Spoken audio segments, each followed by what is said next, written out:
Alright, let's hear what happened. So, welcome YouTube.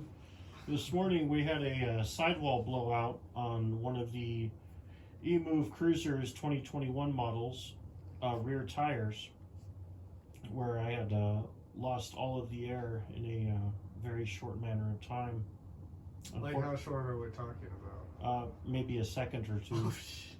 How fast were you going? I was doing anywhere from 15 to 20. Were you in the road, sidewalk? To the best of my knowledge, I was in the sidewalk when it happened. Okay.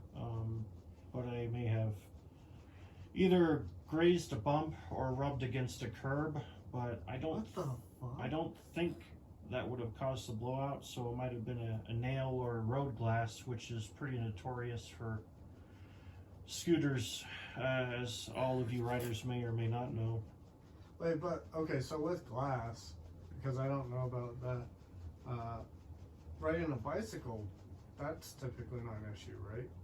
Glass on a bicycle? Oh yes, yeah. Bicycle tires are notorious for getting flats. Okay. A lot of cyclists do prefer getting the Kevlar lined wheels, but they're very expensive and they are heavier. I was gonna say that they gotta be heavier. Some riders don't like to use those. Yeah. I do have that on one of my bicycles at this time. So you're going along at 15 or however, on the sidewalk or near the sidewalk, whatever. Yes. What happened, like when it? Yeah. So the only reason I found out was the motor was making a very straining noise, and I had stopped momentarily just to check, but I didn't think about checking the tires. I simply just turned the machine on and off again, thinking maybe it was a controller issue. I sped very slowly and didn't hear the noise anymore, and started hearing the engine very tired, making a very tired sound as soon as I accelerated above 5 miles an hour. Once I had pulled over to a fast food restaurant, I took a closer look and saw that there was no air in the rear tire. Oh man. As in 0 PSI. How was it riding in that period of time? You said it was going like 5 miles per hour. Yeah, so I'm glad you asked. It's just another testament of why I like the Emove Cruiser's stock tires. As based on their width, as they gave perfect traction, and the only thing that I had noticed was a decrease in overall speed. Okay. So the wheels still turn, just... Certainly not recommended driving with a flat tire, no. Yeah. But it did get me home, which was about 0.3 miles. At 5 miles per hour? About 10, yeah. 10. That's crazy, dude.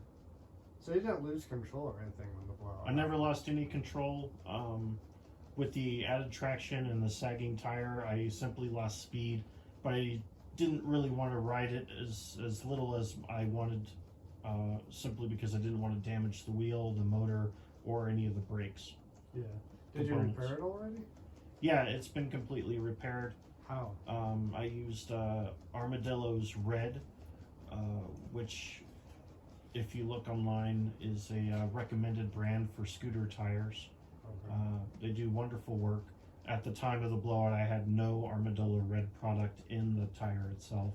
It was only when I arrived home to make the repair. I had applied approximately 3 ounces of Armadillo Red to the rear tire and put 44 PSI, and the hole patched up instantaneously. That's crazy. Huh. And you've ridden it since?